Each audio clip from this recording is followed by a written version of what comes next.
Halo, selamat datang di channel ini. Tempat kita bahas keuangan rumah tangga, tapi tanpa bikin kepala cenat-cenut. Soalnya, kalau ngomongin duit terlalu serius, bisa-bisa malah jadi debat kusir. Coba jujur deh, pernah nggak ngalamin istri lagi semangat nabung, nyusun pos keuangan, nyicil emas pelan-pelan?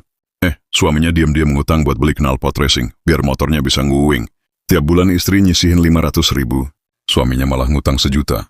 Itu bukan strategi keuangan, itu jebakan Batman Beb. Kalau kamu ngerasa relate, duduk santai dulu. Kita bahas kenapa keuangan rumah tangga tuh sering kayak main tarik tambang.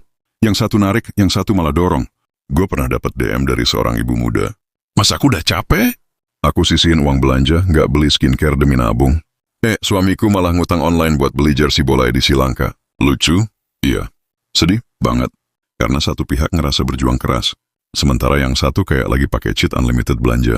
Masalah utamanya bukan soal uang. Tapi karena nggak satu visi dan nggak ngobrol. Yang satu mikir, kita harus punya tabungan buat sekolah anak. Yang satu mikir, kita masih muda, nikmatin hidup aja dulu. Nanti juga ada rezeki. Kenapa sih pasangan bisa bentrok soal duit?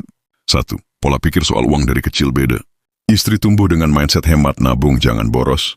Suami tumbuh dengan mindset uang itu dinikmati, bukan disimpan. Dua-duanya nggak salah.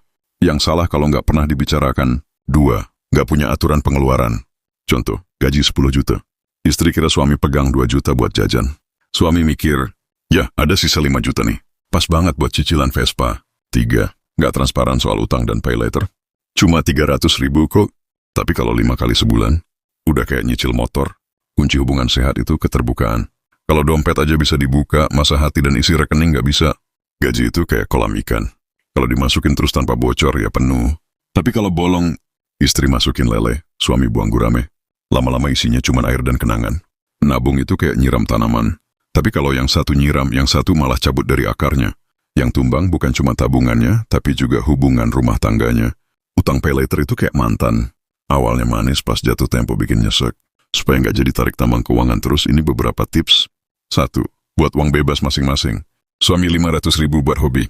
Istri 500.000 buat skincare. Sisanya buat keluarga dan tabungan bareng. 2. Saling tahu kondisi keuangan.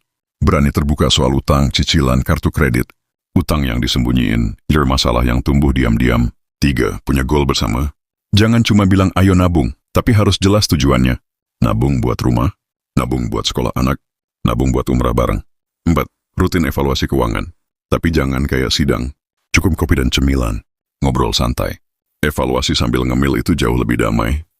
Yuk main sebentar. Jawab jujur di komentar. Apa pengeluaran diam-diam yang paling sering kamu lakukan? Barang gak penting apa yang sering kamu beli cuma karena lagi diskon. Siapa yang lebih boros di rumah, kamu atau pasangan? Tulis di bawah. Biar kita ketawa bareng dan belajar bareng di video selanjutnya. Ingat, rumah tangga itu bukan lomba siapa paling hemat atau paling boros. Tapi soal 2 kepala yang belajar kerja sama. Bukan tarik uang tapi tarik impian bersama. Gaji suami istri bisa jadi sumber kebahagiaan keluarga. Asal bukan yang satu ngerem, yang satu gaspol sampai oleng. Kalau video ini relate, kasih like, subscribe, dan share ke pasangan yang butuh refreshing keuangan. Sampai jumpa di video selanjutnya.